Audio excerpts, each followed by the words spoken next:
नमस्कार। आधुनिक आवर्त सारणी में तत्वों की गुणों की आवर्तिता। आवर्त सारणी में वर्ग में ऊपर से नीचे या आवर्त में बाएं से दाएं चलने पर तत्वों के भौतिक और रासायनिक गुणों के बढ़ने या घटने का एक निश्चित क्रम दिखाई देता है। तत्वों के गुणों में यह नियमित परिवर्तन उनके इलेक्ट्रॉनिक विन्यास पर निर्भर करता है। आवर्त सारणी में इलेक्ट्रॉनिक विन्यास में क्रमिक परिवर्तन होता है, क्योंकि आप जानते हैं कि जब हम आवर्त में बाएं से दाएं चलते हैं तो परमाणु क्रमांक एक एक कर बढ़ता जाता है और उसी के हिसाब से इलेक्ट्रॉनिक विन्यास में परिवर्तन होता है। गुणों में भी क्रमिक परिवर्तन होता है इलेक्ट्रॉनिक विन्यास के लगातार परिवर्तन के कारण, और इस क्रमिक परिवर्तन को ही गुणों में आवर्तिता कहा जाता है। इसे समझने के लिए हम तत्वों के सामान्य परमाणु की संरचना, उनके परमाणु क्रमांक, इलेक्ट्रॉनिक विन्यास, मुख्य ऊर्जा स्तर, इस तरह की बातों के बारे में थोड़ा जानकारी लेंगे। जैसे मानो एक परमाणु है, उसके मध्य में नाभिक है और इलेक्ट्रॉन विभिन्न कक्षाओं में चक्कर लगाते हैं। ये इलेक्ट्रॉन जिन कक्षाओं में रहते हैं उन्हें कोश या मुख्य ऊर्जा स्तर कहा जाता है। इन्हें KLMN नाम दिया जाता है और संख्या के हिसाब से इन्हें 1, 2, 3, 4 कहा जाता है। इन सब कोशों की इलेक्ट्रॉन रखने की जो सामर्थ्य है वो अलग अलग होती है। इनमें इलेक्ट्रॉनों की संख्या को 2n² सूत्र से ज्ञात कर सकते हैं। जैसे K कोश में 2n² सूत्र के हिसाब से 2 इलेक्ट्रॉन अधिकतम जो हैं रह सकते हैं।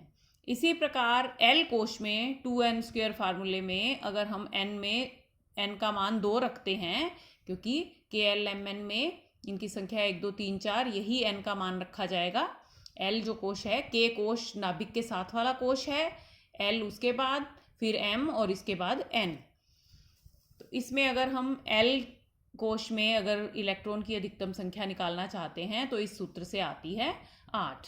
इसी प्रकार M और N में यह संख्या आती है 18 और 32। लेकिन यह विशेष होता है कि परमाणु के बाह्यतम कोश में अधिकतम 8 इलेक्ट्रॉन आ सकते हैं।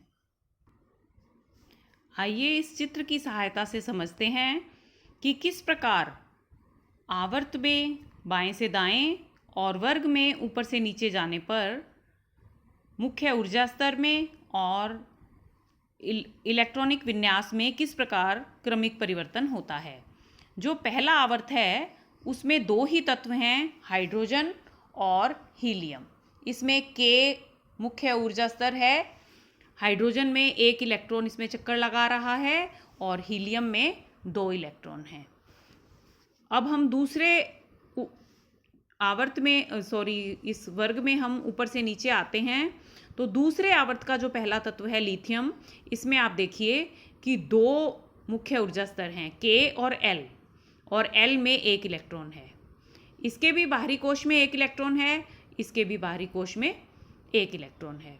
अब अगर हम इस आवर्त में बाएं से दाएं चलते हैं तो ये L जो मुख्य ऊर्जा स्तर है इसमें एक एक कर इलेक्ट्रॉन बढ़ेंगे। लिथियम में 1 है, बेरिलियम में 2, बोरोन में 3, कार्बन में 4, इसी प्रकार अंत में नियॉन में इसमें 8 इलेक्ट्रॉन आ जाते हैं। अब हम तीसरे आवर्त में आते हैं तो सोडियम में 11 परमाणु क्रमांक होता है और इसमें 2, 8 और 1 यह इलेक्ट्रॉनिक विन्यास हुआ। यानी जो तीनों कोश में इलेक्ट्रॉन हैं उन्हीं को क्रम से लिख देना ही इलेक्ट्रॉनिक विन्यास होता है। इसे हम परमाणु पर जो वीडियो बना है उसमें भी पढ़ चुके हैं।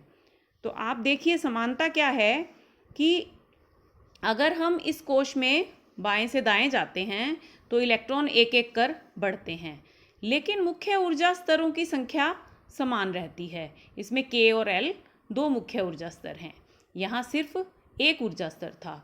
और तीसरे आवर्त में 3 मुख्य ऊर्जा स्तर यानी 3 कोश हो गए, और अब इसमें भी जैसे 1 इलेक्ट्रॉन है तो ये एक एक करके 8 तक बढ़ जाएंगे। लेकिन इसमें मुख्य ऊर्जा स्तरों की संख्या 3 ही रहेगी, KLM। अभी हमने जो परमाणु की रचना देखी उनमें हमने देखा कि बाह्यतम कोश में भिन्न भिन्न इलेक्ट्रॉन हैं। बाह्यतम कोश के इलेक्ट्रॉन संयोजी इलेक्ट्रॉन कहलाते हैं और आवर्त सारणी में तत्व की स्थिति जहाँ होती है उसी के अकॉर्डिंग तत्व की क्रियाशीलता होती है।